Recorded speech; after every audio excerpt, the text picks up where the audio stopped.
to talk about the Kettering Oakwood Times today. It's interesting that they actually have an article, usually, unfortunately, longer than the Dayton Daily News does at all times. I heard one of the people, picking up the Dayton Daily News at the coffee shop. At the coffee shop, night and day, and they go, $1 for that thin piece of stuff? Anyway, long story short is that we all, over and over again. The front page of the KO Times. Yeah, they talk about population decline predicted in region. Well, actually, there's no predicted part about it. It's a predicament for all of our innumerous number of individual government entities. We'll have all the numbers in the post, but basically... Let me read one little quote. Okay. Between 1970 and 2000, population in the region remained relatively stable, while total developed land in the region increased by 44.6%. That leads to a decline. Well, in other words, we're going to have a thinner tax base for larger areas. It will affect the quality of life because you have more surface area to take care of. With less people to pay for it.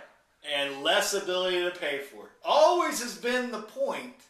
That's why we've been saying sprawl is bad. That's why we keep saying all these little people want that. They want that. No, they don't. But they don't pay for it. They want it, but they don't want to pay for it. That's why Springboro doesn't want to pay for anything. They had to build all that new stuff out there because Springboro was farmland. And now they have schools overflowing, but and you can't point out Springboro because those people haven't quite got the money yet. That Austin Road's there. That's the nouveau riche. Yeah. That's the same boat Centerville was in when it started sprawling out. They sucked from Kettering, and Kettering sucked from Dayton. And, they keep sucking. Well, you were just cannibalizing. If you look at the Dayton Business Journal the other day, the Dayton Mall, and the Fairfield Mall are complaining about a 10.6 decline, while the green goes up exponentially. Hello! Well, the Fairfield Mall killed the Salem Mall. And if you look at maybe East Dayton, the bisection of 35 and the completion of 675 pretty much killed all the businesses down Linden Avenue. We still got businesses there. Yeah. But there used to be a nice Elder Beerman there. Now it's a very nice consignment shop. Yeah. So, when you sprawl out, and we've been going over this. And this guy has the hard numbers, and he puts it all there nice and clear. It's a well-written article. Well, he's getting the information from Martin Kim, who is the head of planning for MVRPC. Miami Valley Regional Planning Commission. Yeah, and these guys actually understand it, but they're the ones that are also pushing for building another interchange down at Austin Road. Well, they're pushed because the people inside, in other words, just like any government organization. Think about it. How many interchanges are we closing downtown? And we're building the one south of town, and we have this huge glut. Like 30% of the office space downtown is sitting vacant. Yet we need to build more down. But they aren't owned by people that are related to the people that are in government. No, see, it isn't about what's for the people. It's about what's for the people in charge. It's about taking care of your friends and your construction buddies. Yes, even though the tide is going out. I was so sorry to hear that poor Tom Danis on the Fifth Third Center. He's like, it's in foreclosure, and it wouldn't have gone in foreclosure had he not lost his main tenant. Oh, poor Tom Danis. Who's his main tenant? His main tenant was Fifth Third, who moved over to the Arcade Tower, the building that Danis tried to stop the city from building.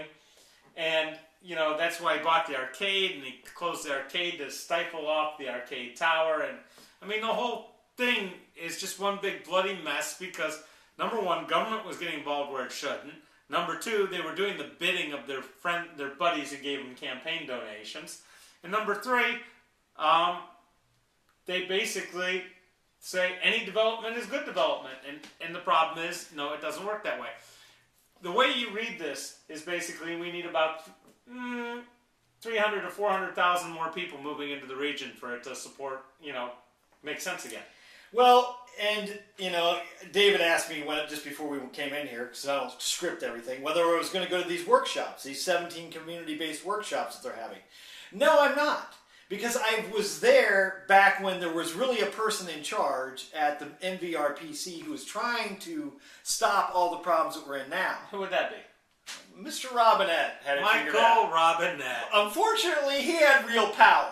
Where MVRPC enough power to and foresight. He made some people very, very angry. Yeah, so they call them out like they always do on Republicans. They call them out for whatever we all do. He's not a Republican. Well, how Republicans do it. Oh. Anyway, long story short is, I've been to Create the Vision, which is a Washington Township-based version of this. Hallelujah! Yeah. Oh, yeah, and all the people were behind it. Right.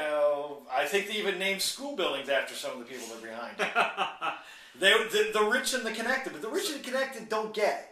No, they don't want to get it. It's about developers. The rich and the connected just want to put more money in their pockets. Yes, but some of these people actually want to do the right thing. Really? Even down here. Really?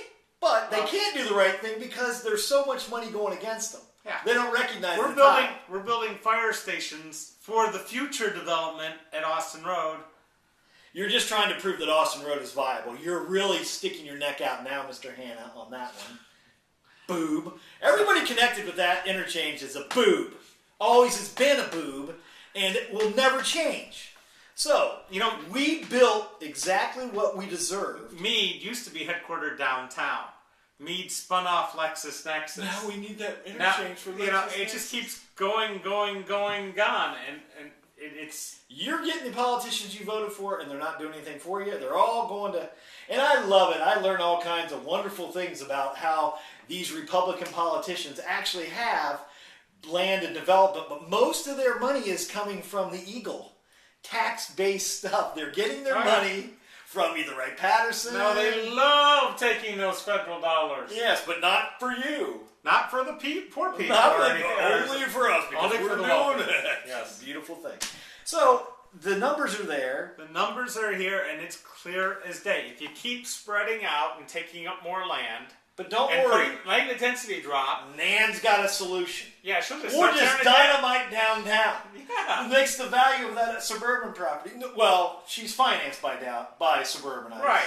So she's just doing their bidding. Of course, because no one will ever move back to the city of Dayton. We may as well just write it off as we write those big checks from the demolition contractors to our favorite little candidate. No. You can't make it up. How do we bring the people back? It's not by having more government. It's not by having more interchanges.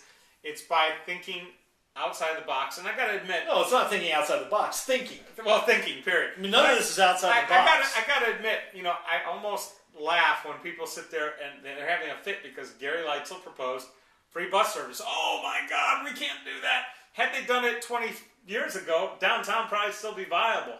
Yeah, I remember when downtown was. But you know what? We're paying for that bus service anyways. Every time you buy something left in Montgomery County, you're paying a 0.5% sales tax for that. Don't worry, they're going to kill it. Of course they are, because all our tax dollars, all the sales tax revenue went to Greene County. Thank you very much, whoever wrote this. Paul Collins.